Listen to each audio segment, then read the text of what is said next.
ભાવનગરના પીથળપુરમાં રાજ્યના મંત્રી પરસોત્તમ સોલંકીના પુત્ર દિવ્યેશ સોલંકીની કાર પર પથ્થર ફેંકતા કોળી સમાજમાં ભારે રોષ ફેલાયો છે। દિવ્યેશ સોલંકી પીથળપુર ગામે રામાપીરના પાટોત્સવ પ્રસંગે જઈ રહ્યા હતા। ત્યારે રાત્રિના અંધારાનો ફાયદો લઈને 3 ઈસમો દ્વારા દિવ્યેશ સોલંકીની કાર ઉપર પથ્થર ફેંકવામાં આવ્યા હતા, જેને લઈને દિવ્યેશ સોલંકી અને તેનો કાફલો તેમની ગાડીઓ રોકીને બહાર નીકળી પથ્થર ફેંકનાર ઈસમોને પકડવા માટે દોટ મૂકી હતી, પરંતુ અંધારાનો ફાયદો ઉઠાવીને 3 ઈસમો ભાગી ગયા હતા, જેને લઈને ઘોઘા પોલીસ પણ પીથળપુર પહોંચી હતી અને દિવ્યેશ સોલંકીના ડ્રાઈવર પાસેથી તમામ ઘટનાની જાણકારી લઈને ફરિયાદ નોંધી હતી।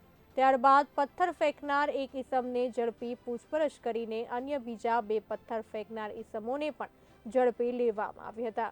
પોલીસે પથ્થર ફેંકનારા 3 ઈસમો વિરુદ્ધ ફરિયાદ નોંધી આગળની તપાસ હાથ ધરી છે। એટલે પીથળપુરમાં રામાપીર દાદાનો પાટ ઉત્સવ હતો અને એ ઉત્સવમાં હાજરી દેવા જતો હતો।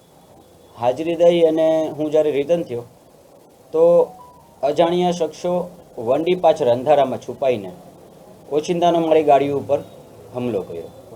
આજથી 20 વર્ષ પહેલાં એ જ ગામની સીમમાં મારા ફાધર ઉપર હુમલો થયો।